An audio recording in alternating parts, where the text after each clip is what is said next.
Tengan todos un cordial saludo. Vamos a hablar acerca del polimorfismo y, por supuesto, algunos principios relacionados con el diseño, orientados más hacia la programación, orientada a objetos. Vamos a iniciar entonces hablando acerca del polimorfismo. ¿Qué es el polimorfismo? El polimorfismo es un principio de la programación, es un concepto el cual nos permite manipular objetos, manipular distintas clases como si fueran uno solo. Ya sabemos de que las clases tienen sus particularidades, tienen sus características que pues por supuesto nos permiten diferenciarlos unos de los otros.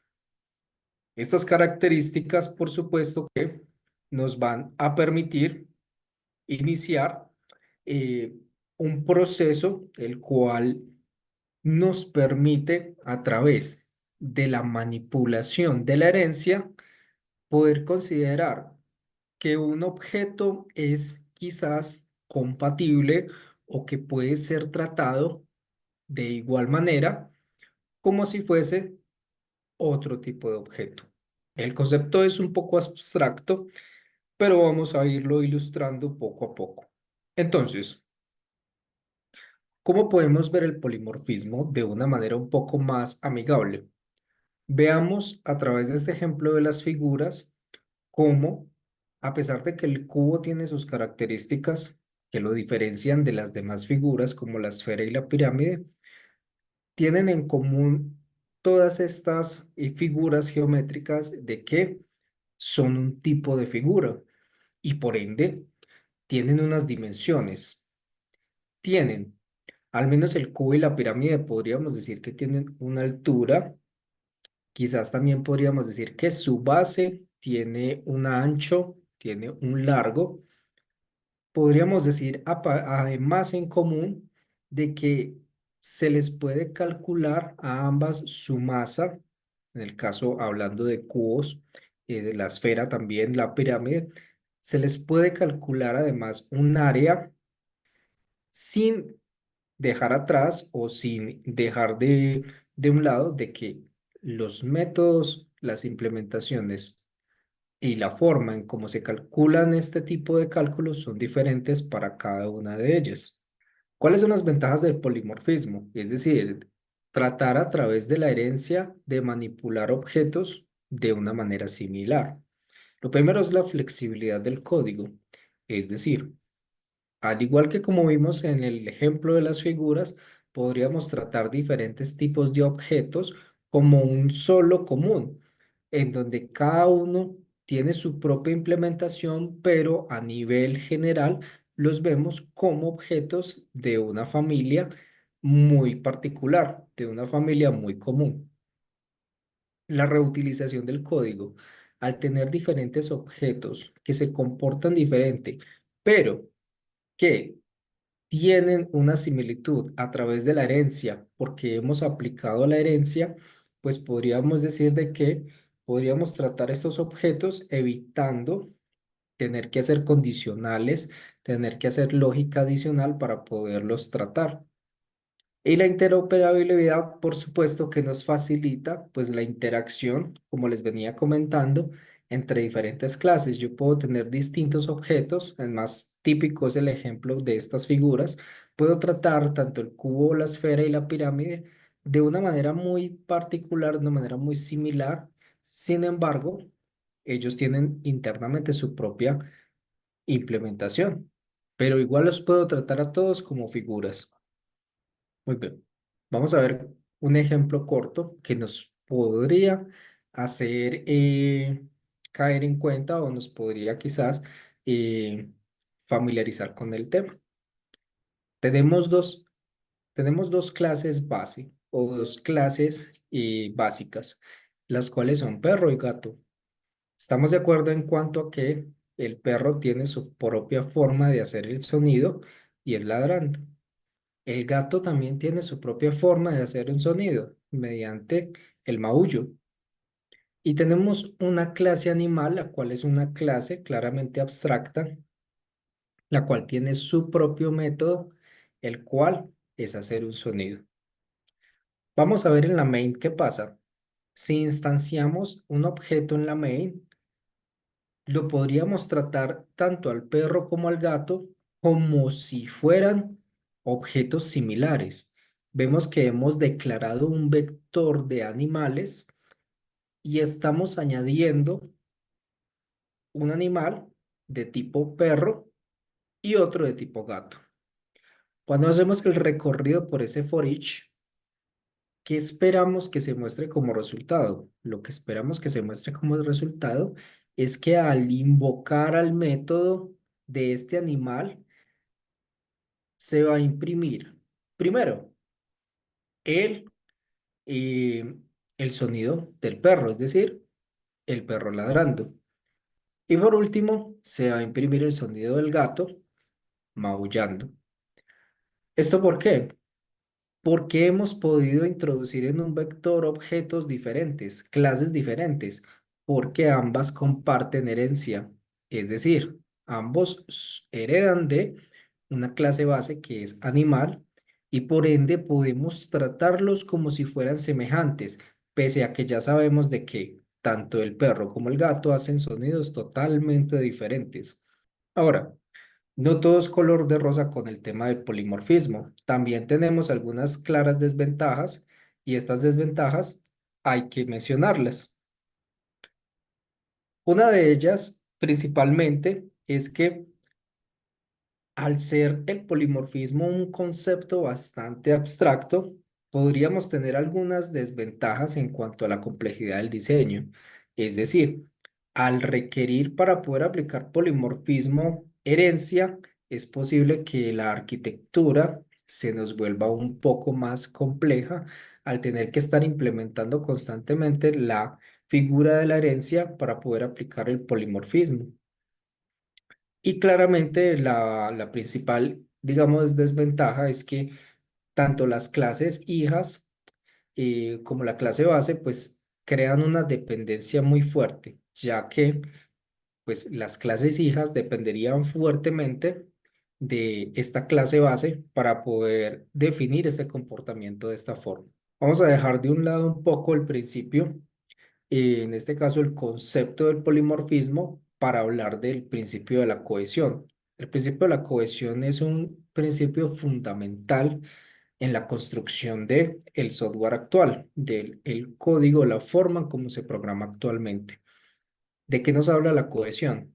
La cohesión nos habla de que es una medida de fuerza interna, es decir, estamos evaluando, cuando evaluamos la cohesión, la aplicamos hacia las clases y hacia los métodos, es decir, miramos hacia el interior de la clase.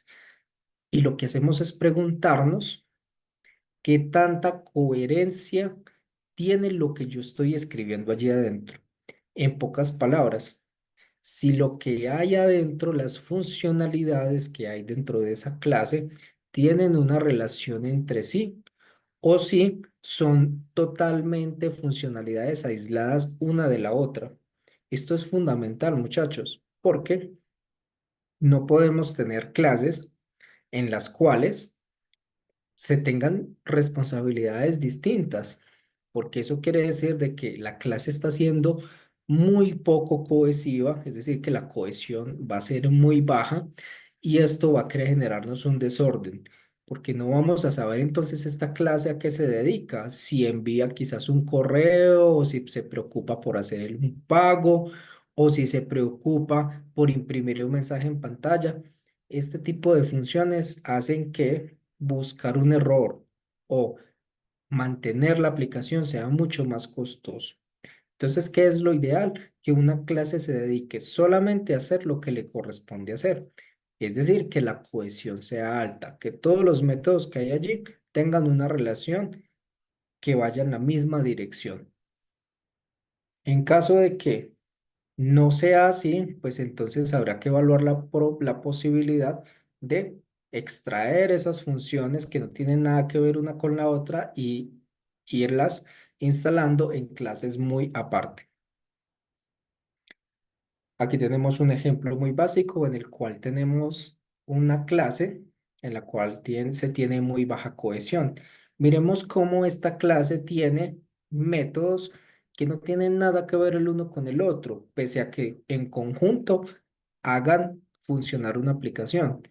Calcular el área del círculo es un cálculo matemático que se está haciendo.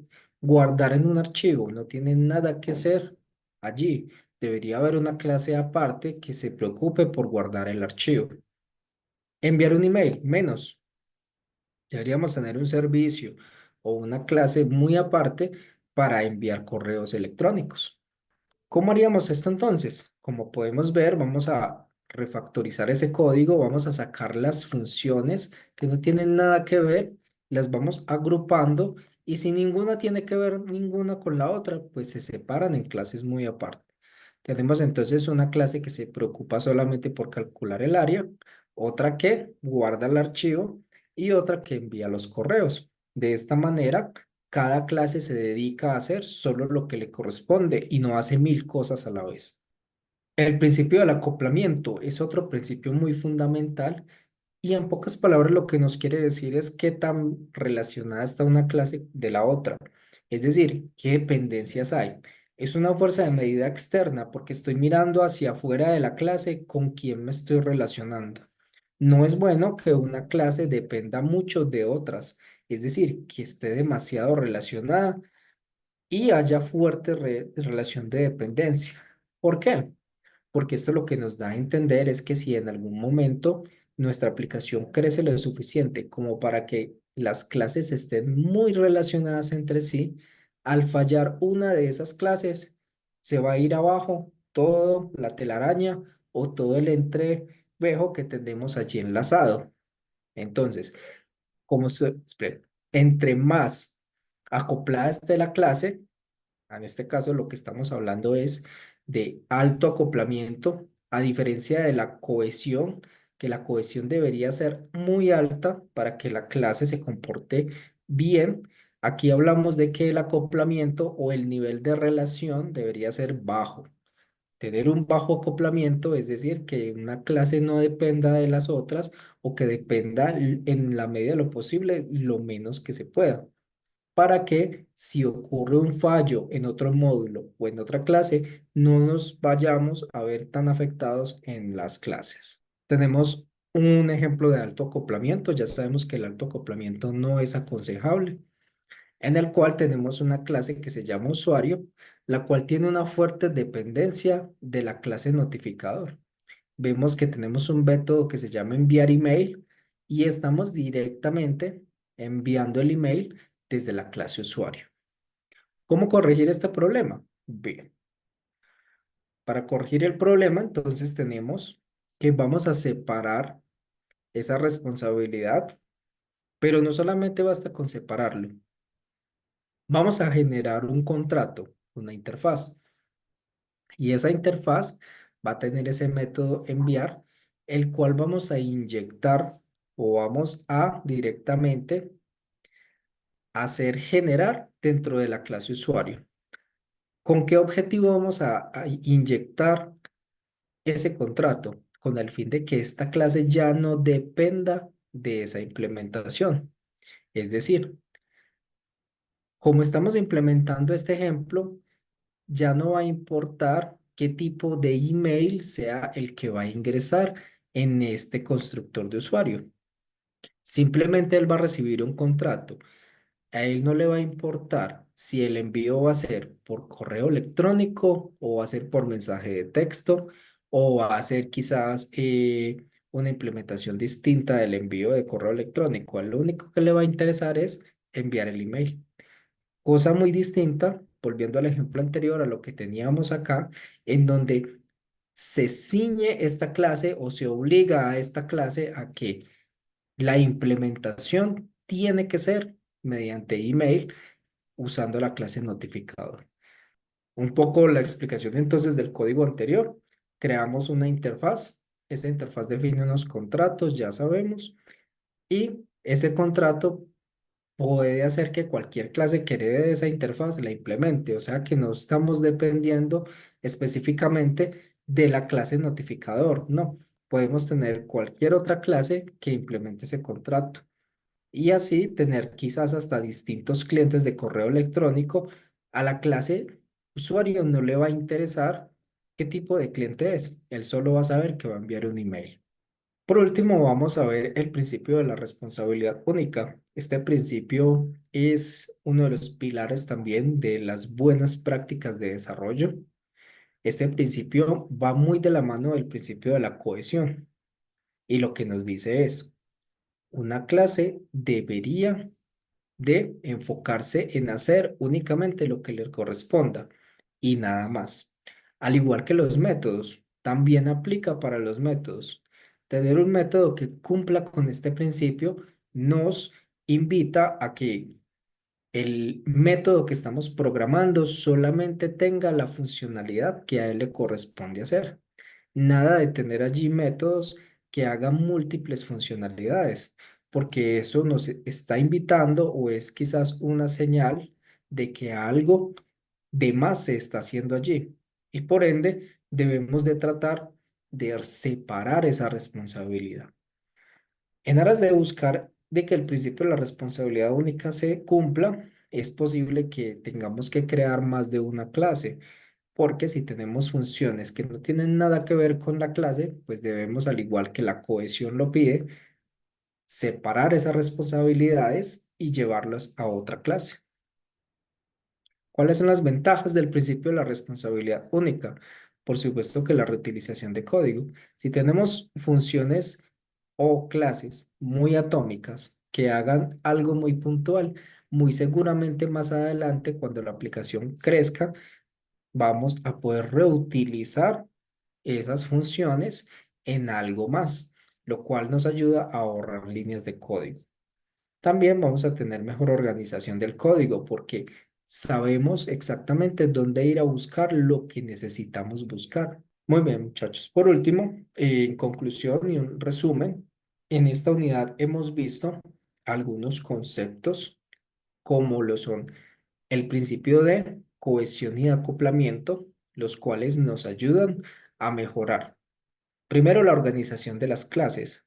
Segundo, la forma en cómo las clases se relacionan y que debemos de poner cuidado en cómo relacionamos las clases. Tener muchas dependencias no es bueno.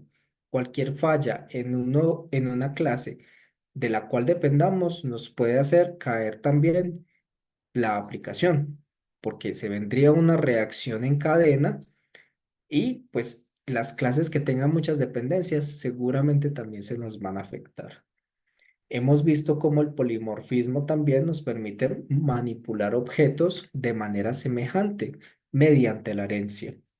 Y además de ello, también hemos visto el principio de responsabilidad única, el cual nos permite mejorar la forma en cómo construimos las clases, preservando siempre el que se cumpla y se preserve, pues de que el hecho de que las clases no tengan más de una responsabilidad, que se ocupen únicamente de hacer lo que les corresponda hacer. Espero entonces que haya sido de su agrado este material y nos vemos en una próxima ocasión. Hasta pronto.